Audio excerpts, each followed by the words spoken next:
बिंदास निर्भीड बिंदास बातम्यांचं निर्भीड व्यासपीठ बिंदास न्यूज. मित्रांनो, आता आपण सध्या रामदरबार आश्रम बाजाठाण या ठिकाणी आहोत आणि बघा, वेगवेगळ्या ठिकाणी वेगवेगळे उपक्रम सुरू असतात. आपल्याला दैनंदिन जीवनामध्ये भगवंताची पूजा अर्चना करताना आणि वेगवेगळ्या गोष्टी गायीला अनन्यसाधारण महत्त्व दिलेले आहेत. 33 कोटी म्हणजे वेगवेगळ्या प्रकारची जी देवदेवता गायीमध्ये वसलेली आहेत. तर गायीच्या गोमूत्र असेल, शेण असेल, ही कुठेही वाया न जाताना त्याच्यापासून प्रोडक्ट या ठिकाणी आश्रमाच्या माध्यमातून गुरुवर्य महंत हरिशरणगिरीजी महाराज यांच्या मार्गदर्शनातून या ठिकाणी संपूर्ण टीम या प्रोडक्टची म्हणजे उत्पादनांची निर्मिती करते. तर कुठल्या उत्पादनाचा कशा पद्धतीने आपला फायदा होतो आणि त्याचे महत्त्व काय आहे ते जाणून घेऊया. या ठिकाणी सेवा करणारे डॉक्टर आहेत. काय नाव तुमचं? नमस्कार, मी डॉक्टर गौरव विजय मोरे. बरं. मी श्रीराम दरबार गोशाळा या ठिकाणी सल्लागार किंवा व्यवस्थापक म्हणून मी काम बघतो. या ठिकाणी आम्ही 3 प्रकारचे आज प्रॉडक्ट काढलेले आहे: गोमूत्र, धूप आणि गौरी. विशेष म्हणजे आज वैदिक पूजा असेल किंवा शरीराला रोज दैनंदिन गरजेसाठी मन जसं शुद्ध होतं तसं शरीर पण शुद्ध असणं खूप गरजेचं आहे. तर त्यासाठी आपण हा माझ्याकडे जे आम्ही गोशाळेच्या मार्फत जो काही प्रॉडक्ट बनवलेला आहे गोमूत्र, तर हे गोमूत्र बनवत असताना हे शुद्ध देशी गाईचं गोमूत्र असून हे 50 ते 100 मिलीच्या पॅकिंगमध्ये आपल्याकडे अवेलेबल आहे. हे वैदिक पूजेसाठी तर वापरताच, पण याचे अँटीबॅक्टेरियल जो घटक असतो, जसं आपण गोळी वगैरे घेतो तसंच याचा अँटीबॅक्टेरियल जो घटक आहे, वैज्ञानिक दृष्टिकोनातून जर याला अँटीबॅक्टेरिया असं म्हणतात, तर हा पोटासाठी अत्यंत उपयोगी. आपल्याकडून न कळत असे काही इन्फेक्टेड अन्न खाल्लं जातं किंवा इतर विषमुक्त जे आपण खातोय, याच्यासाठी थांबवण्यासाठी सायंटिफिक जो करतो ऑर्गॅनिक दृष्टिकोनातून, तर ह्या गोमूत्राचा फार बाहेर देशामध्ये पण उपयोग आहे. पण आपल्याकडे याची प्रसिद्धी किंवा आपल्याकडे असून पण आपल्याला माहित नाही या गोष्टींचा. ह्या गोष्टींचा उपयोग करण्यासाठी आज या रामदरबार आणि महाराजांच्या संकल्पनेतून आपण समाजापुढे आणण्याचं काम करत आहे. नुसतं गोमूत्र नसून या ठिकाणी धूप अगरबत्ती पण आम्ही केलेली आहे तयार. ही धूप अगरबत्ती करत असताना हिचं नावच आम्ही रामजी की धूपबत्ती म्हणून ठेवलेले आहे. आणि हे ठेवत असताना आपण पण एक्सपिरियन्स घेऊ शकता, अनुभव घेऊ शकता. ही कमीत कमी 1 ते 1.5 तास हिची ज्वलन क्षमता आहे. आणि ज्वलत असताना यात जे काही घटक बनवलेले हे मेड म्हणजे स्वतःच्या हाताने या ठिकाणी आम्ही सगळे केलेली तयार. आणि विशेष म्हणजे महाराजांना रोज कीर्तनातून किंवा याच्यातून जो हार वगैरे उपलब्ध होतात, त्या हाराच्या निर्मल्याच्या याच्यातून सुकून आणि त्यात काही घटक टाकून आम्ही एक्सप्लेन केलं. म्हणजे या ठिकाणी अगोदर त्याचे 2-3 डेमो घेतले, त्यानंतर ही समाजापुढे ठेवलेलं आहे. याला आम्हाला याच्यातून भरपूर असे एक्सपिरियन्स म्हणजे आज तर भारतात महाराष्ट्रात तर आम्ही घेतले, पण USA ठिकाणी ज्या आहे आमच्या देशामध्ये त्यांना पण आम्ही व्हिडिओद्वारे दाखवण्यात आले, तर त्यांनी सुद्धा आपलं कौतुकास्पद ह्या गोष्टी हे केल्या. महाराजांनी आम्ही त्यावर एकदम संवाद साधला त्यांचा. अशाच पद्धतीने आज ह्याच्या गौरी बनवलेल्या आहे, शुद्ध देशींच्या गाईच्या गौऱ्या. म्हणजे आज सगळ्यांच्या येथे गौऱ्या आहे. विशेष म्हणजे एक बाब लक्षात आली की या ठिकाणी संकरित गायी ज्या आहेत त्या नाही आहेत. म्हणजे प्रत्येक गाय ज्या आहेत आश्रमामध्ये जवळपास 25-30 गायी आहेत आणि प्रत्येक गाय ही देशी गाय आहेत. देशी गाय आणि निस्ती देशी नसून ती मी तर म्हणतो याच्या मागच्या 5-50 वर्षापासून त्यांचं रेकॉर्ड असेल अशा गायी.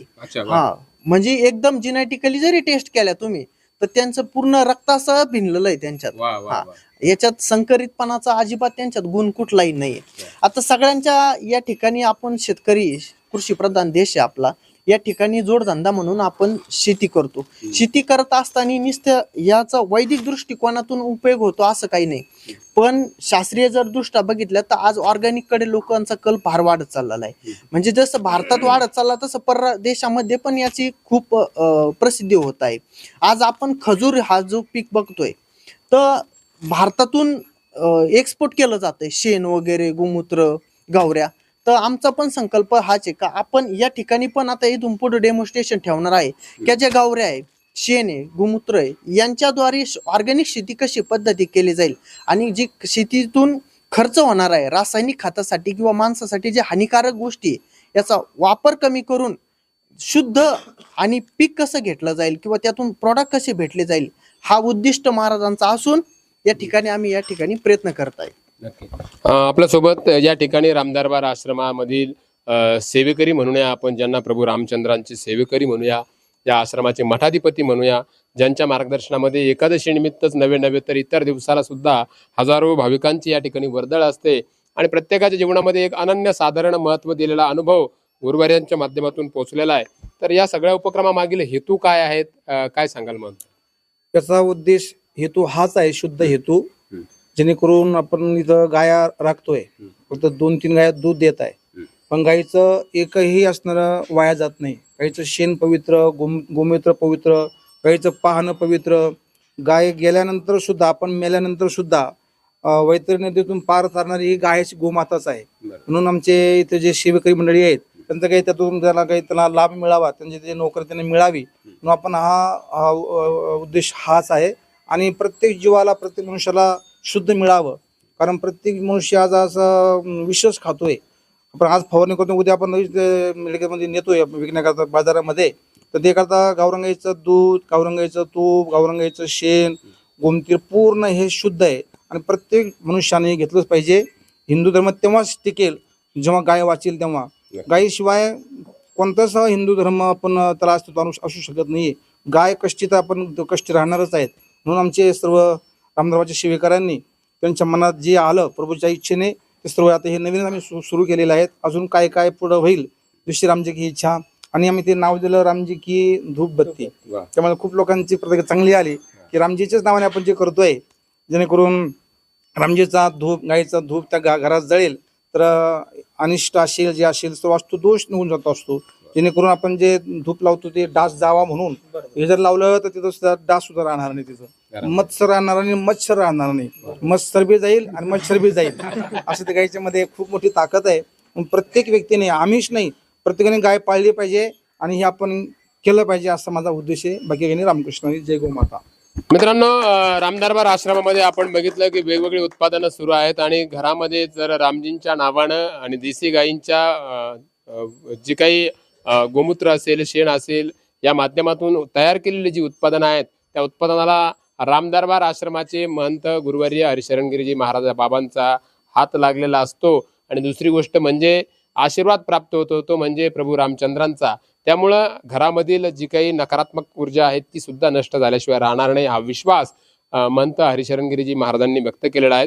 आपल्याला या उत्पन्नाबद्दल, या उपक्रमाबद्दल आणि या आश्रमाच्या महतीबद्दल काय वाटतं, इथे आलेला आपला अनुभव काय, आणि गुरुवर्य महंत हरिशरणगिरीजी महाराज यांच्या मार्गदर्शनामधून आपण दैनंदिन जीवन जगत असताना मिळालेला महत्त्वाचा संदेश जो आपल्या जीवनात उपयोगी आला, त्याबद्दल काय वाटतं, या सर्व प्रतिक्रिया या व्हिडिओच्या कमेंट बॉक्समध्ये द्यायला विसरू नका. रामदरबार आश्रमाचे नवनवीन अपडेट पाहण्यासाठी चॅनलसोबत जोडलेले राहा. आज गुरुवर्य बाबांच्या सोबत वेगवेगळे भाग आपण तयार केलेले आहेत. हे भाग आपल्याला कसे वाटले हे सुद्धा कळवायला विसरू नका. रामकृष्ण हरी.